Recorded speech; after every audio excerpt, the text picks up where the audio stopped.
That was Body Rocks featuring Luciana. Yes, I finally got the name right. So, hi, welcome. It's Monday. It's exactly 4 minutes past 9. How lucky was that? And I'm back. Yes.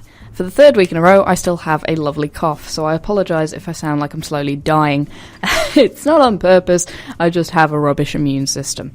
But in relevance to that song, and as a nice little segue to my next one in a minute, that apparently is the music that I listen to. Not the cool indie rock that I hold so dear because Gorillaz and the Kooks and...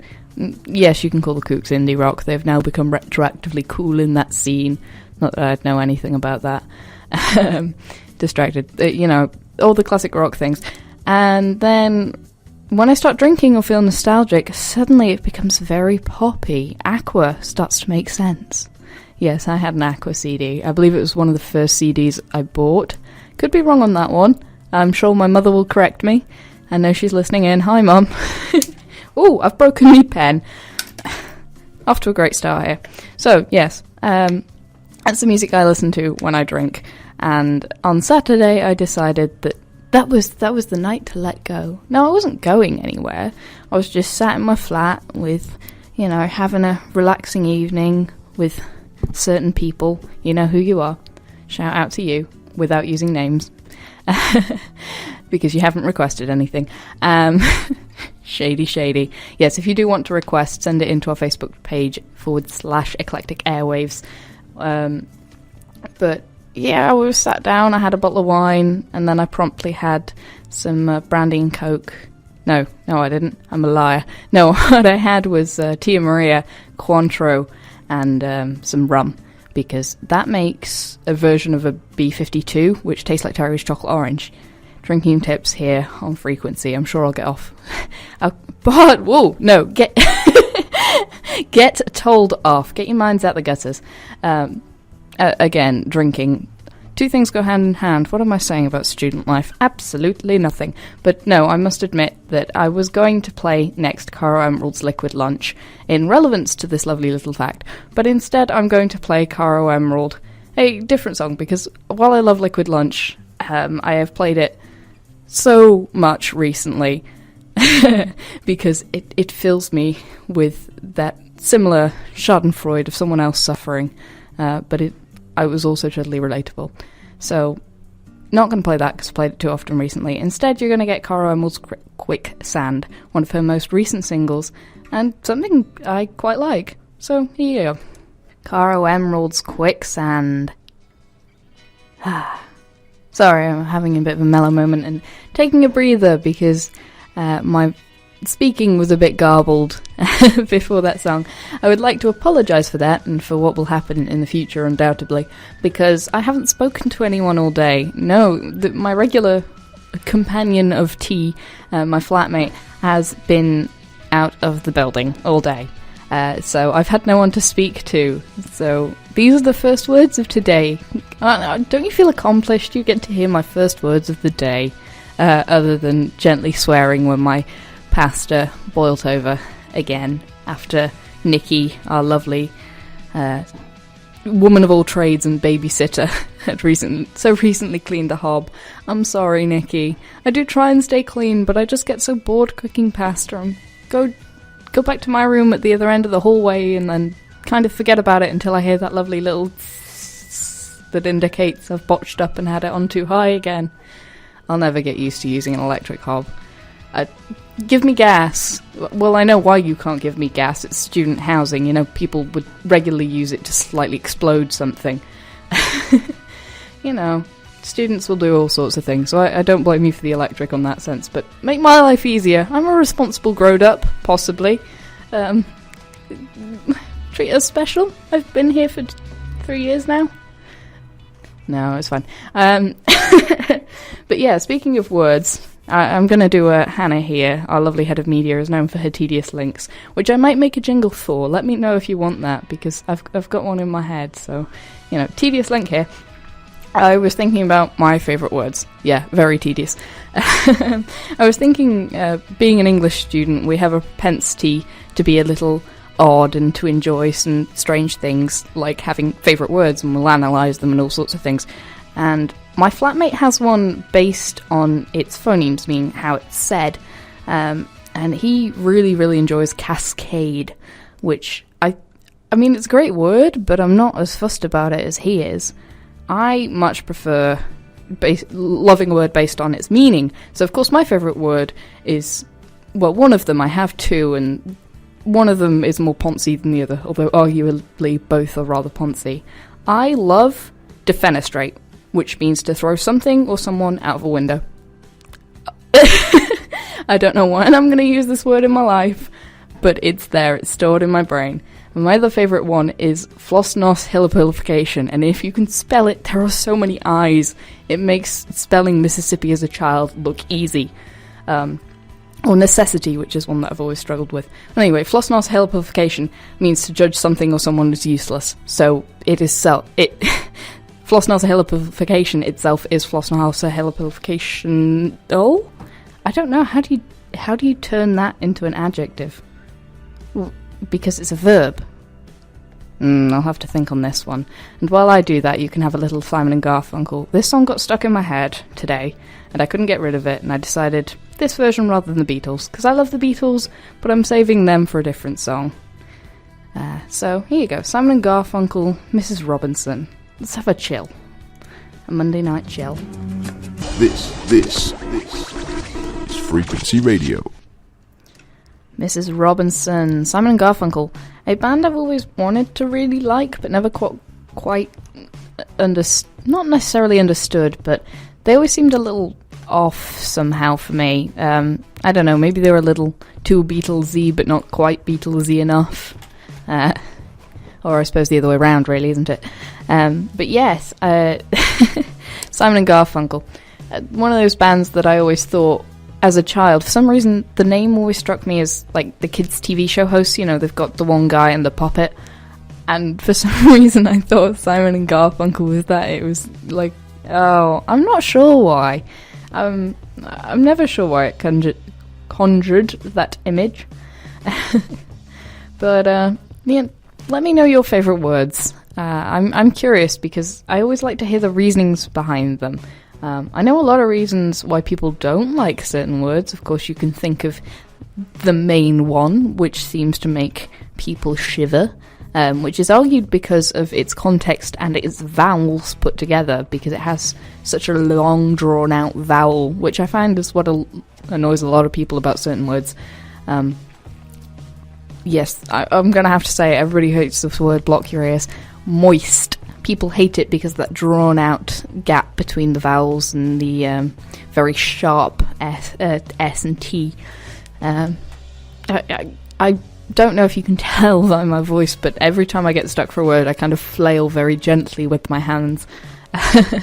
It's certainly interesting to view, because our big glass window, which looks into the producer's room, because it's dark in there, I can occasionally glance myself just flailing wildly while looking for words. It's very, very odd, but I do like being in a quiet studio because it's a lot less easy to get distracted. Now, in summer that's not true because I get distracted by the people at the crossings, but at least at night time in the winter, which is mostly when we do the shows, you know, Great British Winter lasts from late September to early August. It's always dark, so I don't have to worry about it. But when I was doing the 48-hour broadcast, when I gate crashed that, thank you to Hannah and Hayden, and I've forgotten who else was hosting, Luke and Charlotte and people whose names I've forgotten, I'm sorry. Thank you for letting me gate crash those shows. It was nice. We reached, as you all know, we reached our thing. But there may be more fundraisers in the future, so if you didn't get the chance to donate and you still want to, stick around. Who knows, we might have something for you. And on that note, instead of sticking around, we're going to shake something. TDS links. I really should make a jingle for that now, shouldn't I? Anyway, this is Blues Brothers with Shake Your Tail Feather, because I love this film. More into that later. Shake Your Tail Feather, Blues Brothers. Such a good film. I bought it last Christmas, and I was so happy. I mean, I asked for it, but it's always nice to get what you ask for. Yes, I had the classiest Christmas presents list. Ooh, Christmas presents list. And what else was on that was Spinal Tap. So apparently I just have a thing for films about bands because I also love Scott Pilgrim. Who knew? I only just realised that fact on air. But yeah, I love a lot of different weird films. I have a very odd thing with films in that if I don't feel like watching it, you're not going to make me sit through it quietly. I am the kind of person that will commentate throughout a film if I'm not interested. It took me right up until the montage scene where they're going around on motorbikes and destroying Red Skull's stuff in Captain America to actually shut up and just sit and watch the film, because the rest of the time I was busy pulling it apart. But I like a lot of different films. One of my favourite films I got bought for my birthday, and it's something a lot of people I know don't know how to feel about. Now, it's called Survive Style 5, or Survive Style 5 Plus, technically. You can find snippets on YouTube. And apparently it's very hard to find on DVD here, so I was very lucky that my good friend Dan bought it for me. So shout out to Dan if he's tuned in. Thank you for awesome birthday present. And it is a Japanese drama comedy about 5 different plot lines. And I shan't ruin too much, but all I'm going to say is Vinnie Jones plays a hitman, there's a translator, there's an undead girlfriend, there's a group of 3 house thieves, a hypnotist, and a family.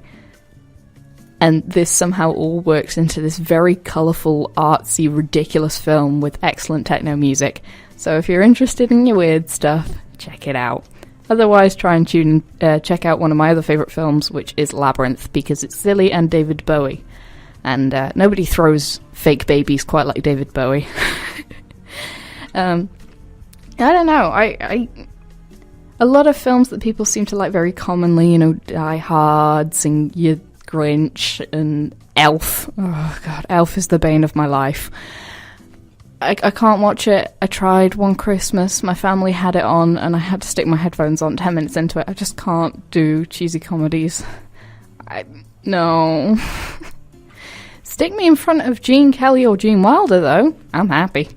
I bring this up because the same Saturday night that I decided a bottle of wine and a couple of B-52s was a good idea, I also ended up ruining my sleep cycle again, because as I was sobering up, I decided I needed cheering up, and the best way to do that was with Gene Kelly in, you know, one of his greats, i.e. American Paris.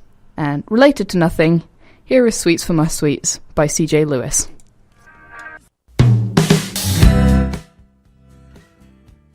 Beg your pardon, that was on a bit loud. That was C.J. Lewis for Sweets for My Sweet. From that weird time of music, i.e. 1994, when even reggae could hit big with a pop chart. I believe that was number 3 in the UK. And yes, I did wiki that because I was curious, because I know it was originally done by the Drifters. So why did a weird pop reggae version with the vocals of someone who I greatly respect? I wish I could hit those notes. Talented lady, whoever you are, who wasn't referenced, whoever you are, I love you. But yeah, that was Sweets for My Sweet. And I say, you know, it's odd for reggae to get into the charts, but we did have Magic and UB40, who I believe might be the same people, because they both managed to take all the swing out of reggae, calling it. I didn't like Magic very much. I won't be surprised if they don't come back. They struck me as like Maroon 5, but somehow boring. And, well, I found a band who was like, you know, Train, the train wreck. I don't like them, their lyrics are too silly for me.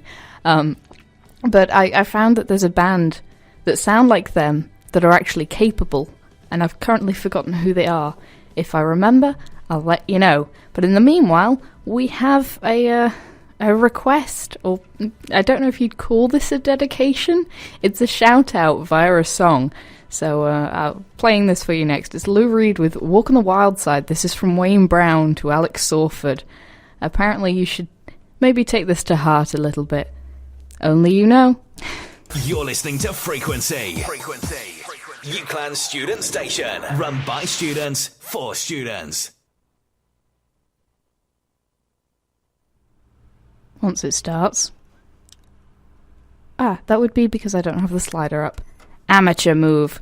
Right, let's try this again. Lou Reed, Walk on the Wild Side, for Alex from Wayne. Walk on the Wild Side, Lou Reed. Such a good song. So are most of the songs I play on here, if I may say so myself. You guys have excellent taste. I believe we may be one of the classiest request shows, and by classy I mean exciting and different, and, hosted by one person. We also might be the request show with the longest speech in between anything, as I tend to get distracted, which is why having, learning what I'm doing helps. Helps a lot. I must say, though, if you ever get on radio, please giggle less than I do, because I can't listen to myself. Although apparently you guys don't mind it, so thank you for having unquestionable patience with me and my giggling. I tend to find myself rather hilarious and mildly distracting. I laugh to cope. I laugh to cope with my own stupidity. Who doesn't? I mean, if you can't laugh at yourself, who can you laugh at? Although I will say that I've discovered I have a very annoying speech habit. Now, the one I thought I had developed very recently is apparently not the same one as everybody else thinks I've developed. Apparently I've taken to, instead of saying please, saying, can you do me a favour? And this won't be, can you do me a favour and run to the shops? It's, can you do me a favour and fill the kettle while I'm in the kitchen cutting spring onions? Can you do me a favour and make the bed because I'm going to brush my teeth? Kind of, can you do me a favour?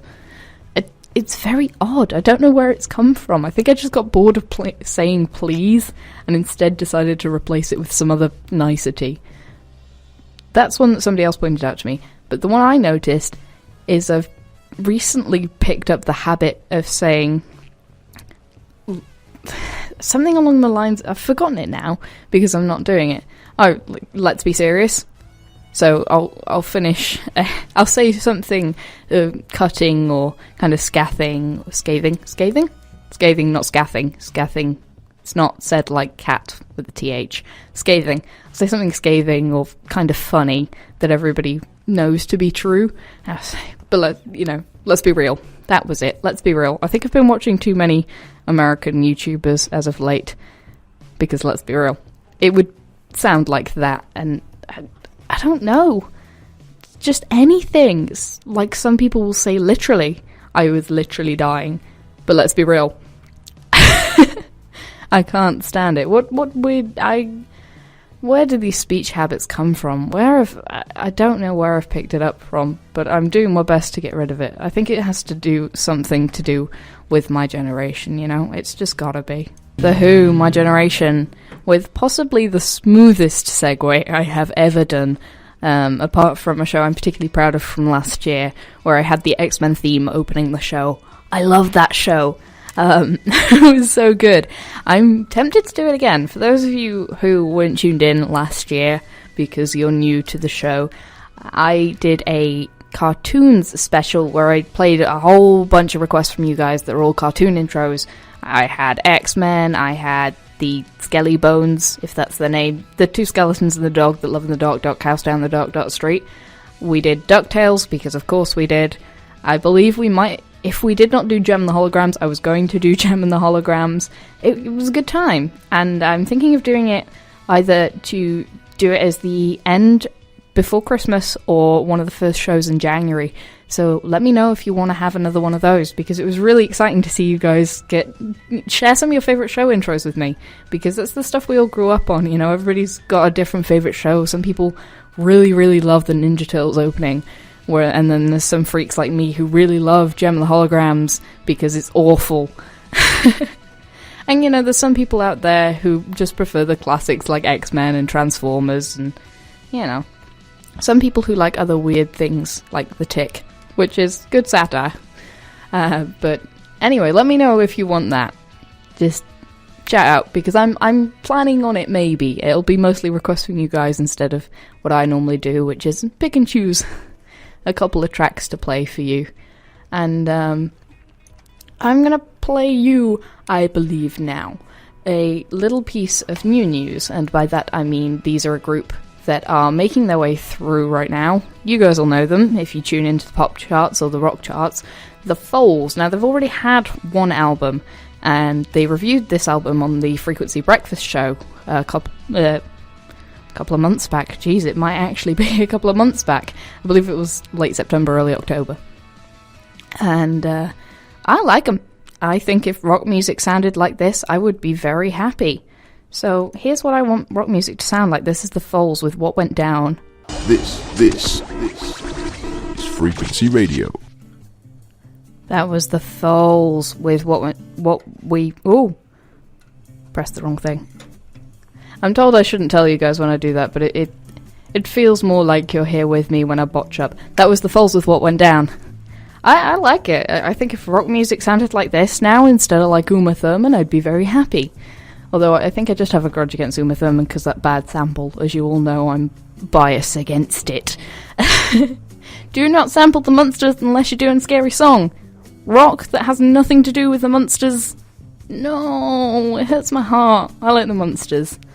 I haven't watched much of the Munsters, but I have seen this kind of cheesy gold. Think Addams Family with more comedy. Oh, fun fact that I learnt. The Addams Family stage set, as in what it was filmed on, was all bright pink. Yeah, that creepy gothic look. No, everything was bright pink. I don't know if it's because it looked better on film, or if it was supposed to be more of a comment on the suburbia aspect, that they were supposed to be totally normal except for the fact that they were kind of goth. I don't know, but it was. On that note, something else that reminds me of bright pink, which is, of course, the 80s, because everything was neon pink. There was no not neon pink. Here's a track I love from a film that I haven't got around to watching, but that I feel I might like, because, you know, Eddie Murphy, back when he was still acting in good roles, not Haunted Mansion roles. I don't like the film either. Starting a list, we should play bingo. Tick off something every time she says she likes something. Tick off something every time she says she doesn't. Tick off something whenever she says, botches up a word. You know, you got 3 in a row very easily. The prize is you get to listen to me. I don't know where I'm going with this. Anyway, Bob Seger, Shakedown. Bob Seger, Shakedown. And as usual, I have a guest. Hi, Gwillem. Hi. So, it's becoming a regular thing, it seems, that I just have you on for the last 5 minutes, because it's that or you stand at the door looking like a gooseberry. So, I'll bring you into the studio. Is that a bad thing, looking like a gooseberry? I don't know. I've just been saying how I get easily distracted by other people in the room, so at least if you're talking to me, I sound less like a weird person.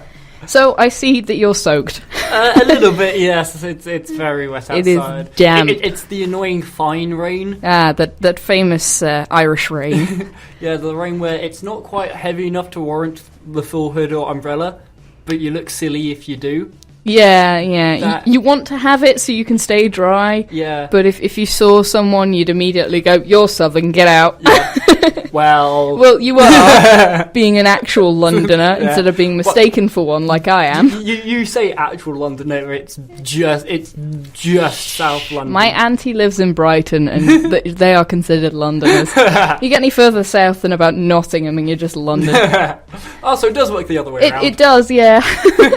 Anywhere further up than Nottingham, and it's just north, up north. Depends how southern you are. Anywhere above London is north. That's true. That's very true. So I notice you have what look like knee-high socks on. Do you care to explain? No, that's thermal trousers. Thermal trousers. It's also a little bit cold Is as well. It? Yeah, that lovely northern cold that slowly makes your fingers go all horrible and numb. So it feels like it was colder than last year. Yeah. Maybe it's just me. I think it's just you, because I found it warmer than last year. Last year it was threatening snow at this point. I mean, it hailed last week, which was very, very odd. But then we had sunshine. So, for a bit, yeah. Yeah, but still, it's mid-November. Yeah, I hate to break it to you guys, it's mid-November. Yeah, less than a month till I'm 20. Less than a month till you're 20. Just over is it just over a month? No. Yes? I can't read calendars. No. 2 days and a month until Christmas. Yes. I know, because people have started doing the day countdowns. Oh. Yeah, I have someone who does that on Boxing Day. Like, please go away. But do they do that every day, or do they do it as like a kind of like a jokey sort of, hey? I would genuinely believe that they are serious about it. They're that kind of person. But anyway, yeah, so I have some Christmas presents done. I'm very proud, yeah. My brother doesn't have one yet, but he has a definite plan. I got one for my dad, for my mum. My mum's is in process. I'm torn between two things, and this is about as organised as I get, you know. No one in the extended family has any yet, but how are you feeling about it? It'll sort itself out. You're more like me, usually. I think this year I've just had a lot of inspiration, because normally it's along the lines of, it's December 10th. Ooh, oh Maybe. dear. Yeah. Right, on that note, I'll say good night to you lot, and good night, Gwillem. Bye. And we'll leave on one of my favourite versions of this song. I don't know what she does, but this is Diane Shaw with Blue Moon, and I wish you all good night, happy Monday, and I'll see you next week.